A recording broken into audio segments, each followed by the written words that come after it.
Səbəb 2003-cü illə bağlı çoxlu suallar var. Bir sualda özetləməyə çalışacağım. Ağa Abdullaoğlu deyir, Azadlıq Radiosunun işdən sonra proqramının qonağı olan İsa Qəmbər, Xəlici İsmailin İsa bəy 16 oktyabr 2003-cü ildə haradaydı? Sualına cavab olaraq partiyanın qərargahında olduğunu bildirdi. 2003-cü ilin 16 oktyabr tarixində ANS evində açıqlama verən İsa Qəmbər isə prosesləri evdə kofe içə TV-dən izlədiyini bildirmişdi.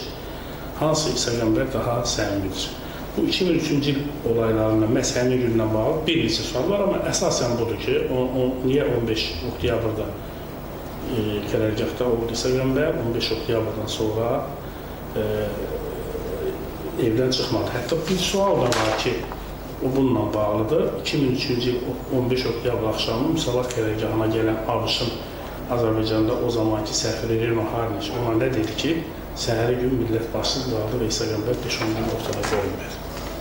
Yəni, bunlar hamısı ya məlumatsızlıqdan irəli gəlir, ya da ki, hansısa bir şəkildə elə bil ki, bu mövzunu sistemləşdirib mənə qarşı, Müsavata qarşı, müxalifətə qarşı istifadə etmək istəyən mərkəzlərin ssenarisi əsasında bu yalanlar genişlənir, artır. Və bunlar, yəni ona görə mən deyirəm ki, sualları təkrar edəcək ki, mən konkret faktlara münasibət edirəm. 15 oktyabrda Harniş Müsavat qərargahına gəlməyib. Mənə də maraqlı gəldi. Gəlməyib. Peter Ayker gəlibdi. ATƏT müşahidə missiyasının rəhbəri. Onun da əsas məqsədi ondan ibarət olub ki, onda məlumat var idi ki, hakimiyyət Müsavat qərargahına hücum edəcək. Artıq müəyyən toqquşmalar olmuşdu. Hökumət Müsavat qərargahının qarşısında olan insanlara, bir şəkildə bayram edən insanlara artıq hücum eləmişdi, həbslər eləmişdi, insanlara xəsarət törətmişdi. Peter Ayker gəlib, bunların qarşısını almaq üçün bir söhbət elədi və dedi ki, məsəl üçün onu dedi ki, saat 3'ə qədər qərargah boşalmasa, polis və qüvvələr qərargahı hücum edəcəklər. Bəli. Amma əslində hakimiyyətin sözünü gətirmişdilər. Bilmirəm də, yəni hər halda çalışırdılar ki, məsələ qansız, qadasız həll olsun, onların numara buydu. Mən də dedim ki, saat 3'də qərargahı biz ancaq 3 şərtlə tərk edə bilərik. Birincisi, bizim seçki qərargahımız 40-50 nəfər qərargahda qalmalıdır və işi davam etdirməlidir, onlara toxunmamalısınız. İkincisi, bugün həbs olunmuş bütün şəxslər, bu mücadilin qabağında və ətrafında həbs olunmuş bütün şəxslər azad edilməlidir. Üçüncüsü də ki, biz 40-50 adam burada qalıb, başqalarımız qərargahdan gedərkən heç bir adama təzyiq olmamalıdır, həbs olmamalıdır. Bir-iki saat bu arada danışıqlar getdi, deyəsən Ayker'in iştirak eləmişdi. Ayker'in özünü vurmuşlar polislər. Mənim yadımdaydı. ATƏT-in nümayəndələri iştirak eləmişdilər, hüquq müdafiəçiləri də danışmışlar hüquq mühafizə orqanları ilə və nəhayətdə bir neçə general gəldi qərargaha, mənim otağımda bir 30 nəfərin iştirakı ilə bu dediyim şərtlər. Məhəvə Əliyev gəldi, deyəsən. Polis alov idi deyəsən, başqaları deyən, adına yadında deyəm, ancaq bir neçə general idi. Bir 30 nəfərin iştirakı ilə bu şərtləri bir daha danışdı. Onlar təsdiq edədilər, bu şərtləri qəbul edilər. Ondan sonra onlar getdilər və təxminən 4-ün yarısında da mən və əksəriyyət qərargahı tərk etdik ki, 450 nəfər qərargahda qaldı, seçki mütəxəssisləri, seçki qərargahının üzvləri. Səhərdə özdə yalanlar o qədər çox olur ki, biri deyir filan kəsin maşında getdi, biri deyir Behman Qeysin maşında gizlincə getdi. Bunlar boş söhbətlər. 4-ün yarısında jurnalistlərin hamının gözünün önündə çıxıb öz maşınlarından birini əyləşib öyle getmişim. Evdə də bir saat yatdıqdan sonra 16 gündüz qərargahı qayıtmışam və qərargahda olmuşam. Ona görə də 16 siz qərargahda olmuşsunuz. Əlbəttə, mən qərargahdaydım. Çünki saat 2'ye miting təyin edilmişdi və ona görə də biz hazırlaşırdık ki, mitingdə iştirak edilir. Yəni, əgər suallar olacaqsa, var. Bununla bağlı bir məqamı deyim ki, yəni bu sualı verən şəxslərdən biri deyir ki, ANS-də demişəm ki, mən olsa evdə oturmuşam, korkmuşam. Bilmirəm, yəni əgər elə bir şey varsa bizə də göstərsinlər, görək ANS-də nə vaxt kim oturubdur.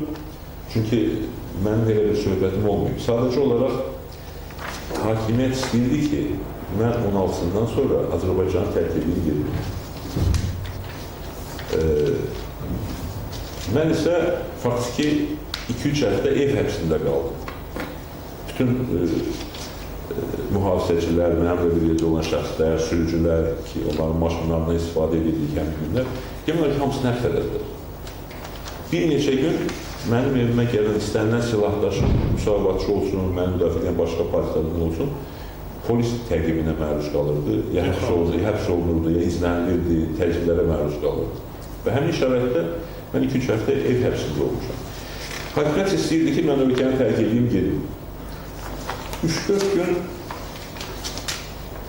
ATƏT-in müşahidə missiyasının bir qrup üzvü mənim evimdə post qurdular ki, və polislər, jurnalistlər genəlliklə soruşan nəyə oturmuşsunuz? Deyirlər ki, biz İsa Qəmbərin necə həbs olunacağını müşahidə eləmək istədik ki, ATƏT-in müşahidəçisiyik, bizim bu mandatımız var. Onlar mənə dedilər ki, hansı ölkəyə gedəcəksiniz? Dedim, mən heç bir ölkəyə getmək fikrim yoxdur, mən Azərbaycanda qalacaq. Dedilər, bu mümkün deyil. Dedim, niyə? Dedilər ki, tarixdə, müasir tarixdə elə bir hadisə yoxdur ki, bir adam, bir siyasətçi ölkədə seçkilərdə qalib gəlsin, seçkilərdə qalib gələndən sonra hakimiyyətə gələ bilməsin və hakimiyyətə gələ bilmədiyi halda öz ölkəsində qalsın.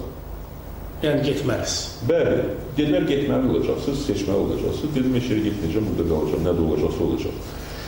Həmin günlərdə hakimiyyət məni ölkədən kənara göndərmək üçün müxtəlif cəhdlər edildi və artıq mətbuatda məlumat da yayılmışdır ki, İsa Qəmbər çıxıb gedib hansısa başqa ölkəyə qaçıb hətta. Halbuki Məhəmməd Rəbban haqqında nə uydururlar, uydursunlar. Mənim lüğətimdə qaçmaq sözü yoxdur. Və mənim bioqrafiyamda da qaçmaq faktı yoxdur. Və həmin vaxtda da bunu yazırdılar. Jurnalistlərdən biri zəng eləyəndə mən cavab verdim. Soruşdular ki, bəs hansı ölkədə hardasınız? Dedim, bu Bakıdayım. Hardasınız? Dedim, evimdəyim. Niyə iyisiz? Yoruldum bu sonlarda. Deniz kofe için. Dedim, çay içirim. Kofe yok, çay içirim.